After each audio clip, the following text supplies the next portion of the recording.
अहानबदे मरुइब update अमा गंगला पाउदगी लोखचगे लेंगाक अमदी लो लई हाइबदु चप चाना खंगहल्लु लमहेन तुहेनब कुकी टेररिस्ट न मनिंग तमना तौनिंग मौंग मनिंग तमलकपदा लेंगाक न येंगदुना लैथुकलोइदबनी मखोइसिंग असिना लेंगाक की अमदी मियामगी मयुक्ता सथरप थबुक थौंग खुदिमुक मतम साना थिंगहौदब तारबदी यारबोइद निंगदुना का हेनब थबुक सिंग चथरकनबगी मरम ओइरकनी सिन कुकीज जो नार्को टेररिस्ट न लोगी वांगबद इंडो म्यांमार बॉर्डर लान सिलकपद मतम साना थिंग पिहौदबदगी लमदम असिदा ड्रग न लोनब पोपी थाबा अनु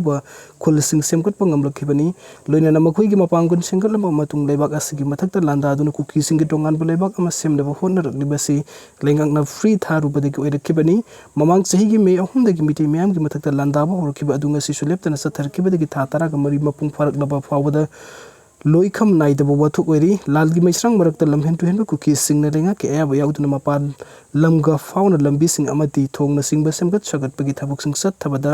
india amasung state lenga na control ngamdabadagi separate administration ki maikai de khumang chausil haliba asi lebak thibani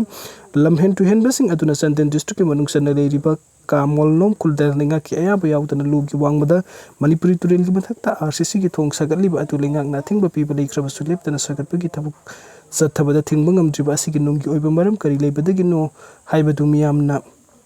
khangan pamthogi kuki singna mizoram ga fauna lambi german road semba loiduna lambi edu sathok chasin tawduna langi khusu khulai amadi drug puthok pusin tawbagi thabuk oina sinari loinana atei fawbot lambi kaya sulinga ki ayaba yauduna sem sabagi thabuk sing sathariba astalinga na thingba piduna matam sana control ta hudrabadi hajik thokliba langi wathuk asi loikham naidaba wathuk oirakani kuki singna lenga ki ayaba yauduna lambi amasung thongna singba semgat sagatpagi thabuk singda thathariba yamlaba senpam sing asi kadai dagino amadi karamba miyo singna karigi damakta finance tawribano haibadu thikatpaga irunana maran leibasing mathakta lugi oiba serak pipam thogi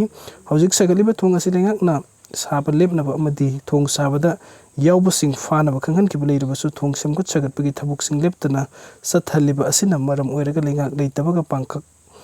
nabadagi lamhen tuhenbasing lengak ki mathakta leirabra haibasini state asi lengak amadi lo leiri haibadu khanghanba ngamdrabadi lengak leitaba amadi lawless state oiri haina lawroidabagi maram leite lamhen tuhenba kuki singna maning tamna mukhoigi aningba amasung apambada lugi wangbada tawning tuningba tawbada free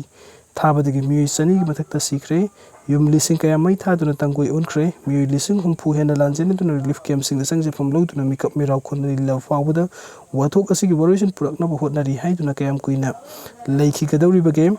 wathok asigi waroisin karamba matamda puthorok purakadawri bage haibagi akaknaba matam lauthokpa ngamdabadagi maramna karigino haibatu kangan pamthogi central government amati state government na land gi waroisin puraknaba hotnari hairabasu lamhen tuhen basingna nongoi kapa amati area domination gi thabuk sing leptan sa thabagi mathakta makhoi gi oiba tonganba infrastructure sing sembat sagatpagi thabuk sing da free tharibagi thawung asi mitai miyam punamag hingsai tambagi khayata tahan khrapa matung waroisin purakadawri bra haibagi miyamgi langtak na pawkhum central government na pifam thogi central government amasung state lengak lun gi sukli pairibasing na lusingba amagi oibagi haidokhiba wafam ngak na satpaga iroina na thajaba manghandana ba amadi miyamgi punsi amasung lanthum ngak senaba honagadabani lengak pasing na nariba amadi miyamgi damakta thawna leina kathokpa loina leibak ta u lengak pasing ti mathibong mitamban oiroidabani aduga mathingi update asna paunin kholdigi lokhatchagi lan loisinaba hotnaba chumgani sahi amaga thani helaklaba manipur thokliba lan asi matau karam loisingadabagi haibadu khanbada awaba moiri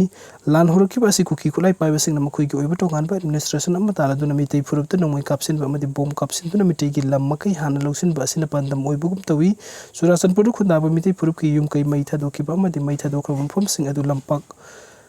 amagum ihang hang na thamli asida sunatana mitei na khundaba phum kaya da bom amadi nongmai kapsin tuna mitei singbu tanthokna ba honari ahanbada dimitei purupti asumna kuki kulai paibasing na tawrakani khalludabani itau tawna leikhi asimagna kuki kulai paibasing na khudungsabasing asi lawkibani hojikti manipuri kaiba yaroi haiduna khulngak pathorakle khulngak pasing na soba thodang lawduna kuki kulai paibasing ga matam gi lan thingnari thokliba lan ase state lengak na thengnagadabani manipuri miyam gi punsi amasung lan thumngak pa state lengak ki subject ni adobu state lengak miyam gi punsi amadi lan thumngak pa ngamdre haibasi pumna makna khangnarabu wafamni hojik leiriba pibam asida central lengak na karino manung de hidden agenda ama leibadona ui kuki militant sing amadi center lengak anigi marakta leinariba aron basi karino haiba kanana su khangnatri adobu aron amadi soidana leiramgani asukuiraba kuki na hubur lanse da center lengak na loisin gadabada thai duna leiriba asi singnaba am manipur gi miyam gi thamoida tabugum tawri center lengak na manipur bu kaidanaba hotnagadabani amadi manipur thokliba lan ase thobada loisinna ba hotna ba chungani. Thank you.